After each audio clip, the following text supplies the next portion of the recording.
મારું બેટું રોજ હું જમવા બેહું અને મારી પત્ની છૂટું વેલણ છોડે શીખર ચમ આવું હેડતું છે.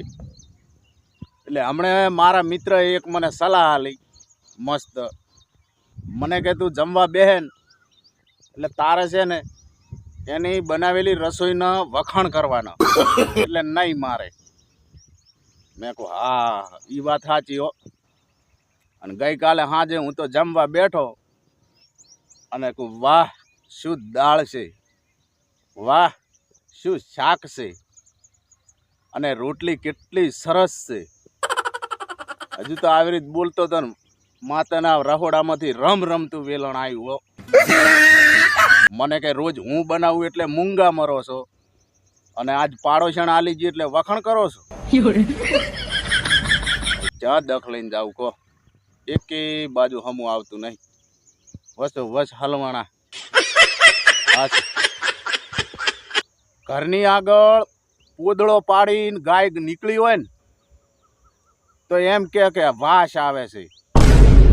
આવું કહેનારા અમુક લોકો ઘરમાં ઇંગ્લિશ કૂતરાનું હઘેલું ઉપાડવાનો ગર્વ અનુભવે. બોલો વાહ ધન્ય છે તમારી જનતાને.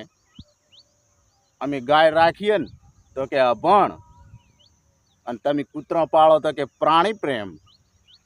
વાહ તમારો પ્રાણી પ્રેમ. એક કામ કરવું, દૂધે કૂતરીનું જ પીવું તો કહેવાય કે તમે સાચા પ્રાણી પ્રેમી છો.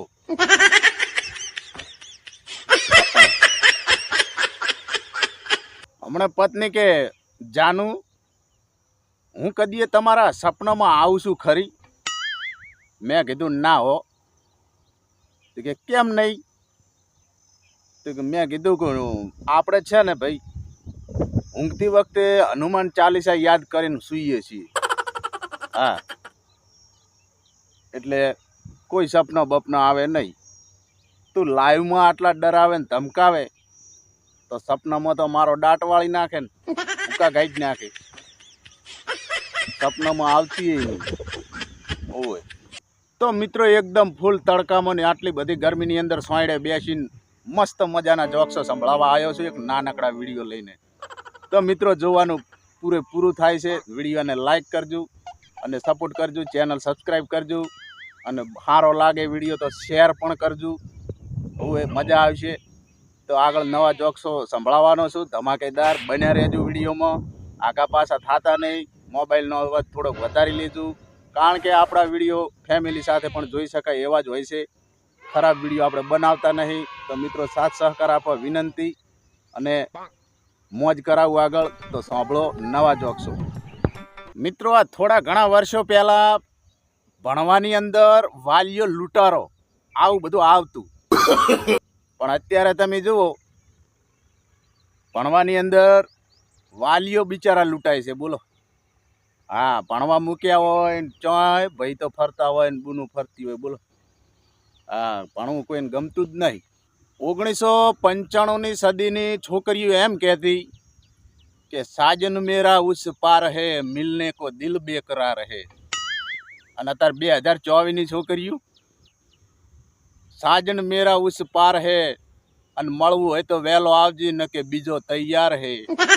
મને માતાના બસ આવું હેડે. હા શું આ મહિલાઓ જ્યારે હાથની અંદર મહેંદી મુકાવે ને ત્યારે હથેળીમાં એમના પતિનું નામ શું કામ લખાવે ખબર? કારણ કે એમનો પતિ હંમેશા એમની મુઠ્ઠીમાં જ બહારો ટાઈડ થઈને પડ્યો રહે. આ વાતની ખબર હમણાં જ મને પડી. હા હમણાં એક મસ્ત મજાના પતિ અને પત્ની બજારમાં એકબીજાનો હાથ પકડીને ફરીતા હતા. બોલો આ બધું જોઈને અમુક લોકો મારા બેટા આમ તમે વાત જવા દો. અને એમાંથી એક જો સાહેબ ભાઈ બોલ્યા હશે કે વાહ આટલી ઉંમરે કેટલો બધો અદ્ભુત પ્રેમ છે કે હાથમાં હાથ રાખીને બજારમાં ફરી રહ્યા છે. તો પેલો પતિ સાંભળી ગયો ભાઈ પ્રેમ કોઈ નહીં હો. જો હાથ છોડી મેલું તો આડા હળવા શોપિંગમાં ઘડીક થઈને પહેરી જાય છે.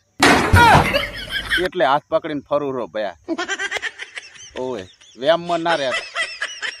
હા શું હમણે એક ભાઈને હાહરિયામાંથી એક ફોન આવ્યો, મોબાઈલમાં સામે હાળી વાત કરતો હતો તો કે જીજા મઠો ખાવા આવી જાઓ, મઠો ખાવા. જીજાને તો નવાઈ લાગી કે ઘણા દિવસે મોબાઈલમાં ફોન આવ્યો છે. ફટાફટ તૈયારીઓ કરીને ઉપડ્યા. ભાઈ તો હાહરિયા ત્યાં જઈને જમવા બેઠા. એટલે મગની દાળ આવી, ભાત, શાક, રોટલી બધું આવ્યું, પણ મઠો ના આવ્યો. જેણા જેણા દબાતા અવાજે એની પત્નીને પૂછ્યું કે મઠો મઠો ક્યાં છે, મઠો? એની પત્ની કે આ મગની દાળ રીને એને અમે મઠો કહીએ છીએ, એટલે ખાઈ લો ફટાફટ હો.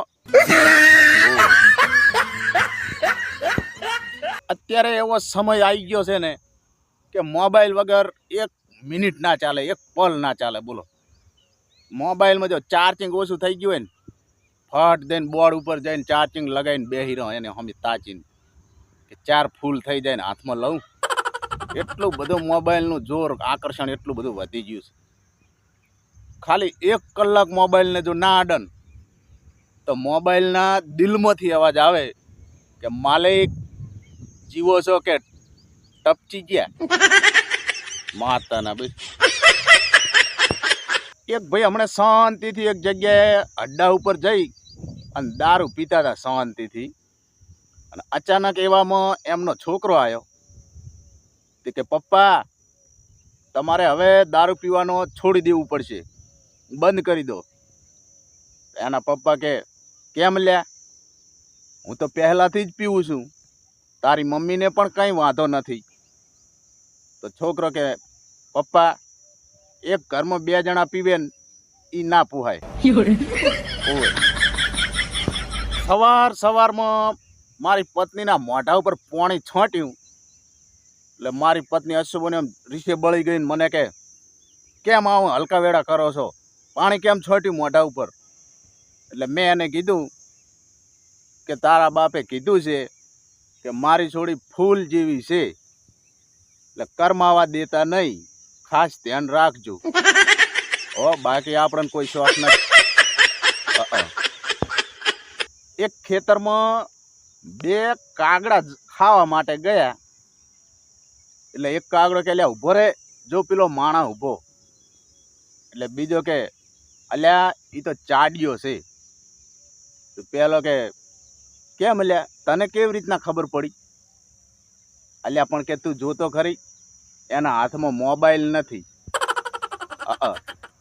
લોકો એમ કહે છે કે ચાઇનાની વસ્તુનો બહિષ્કાર કરી દો. હવે મારી જોડે 2 મોબાઈલ છે, એક ઓપ્પો અને બીજો વિવો.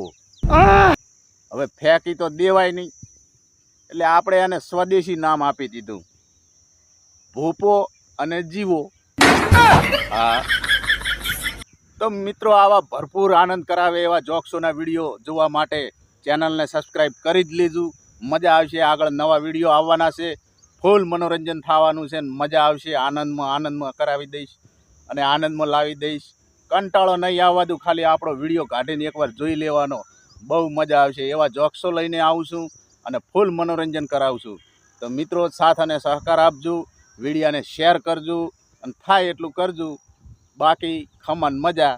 તો મળીએ બીજા વિડીયોમાં નવા જોક્સો સાથે. ત્યાં સુધી રજા માગું. જય માતાજી.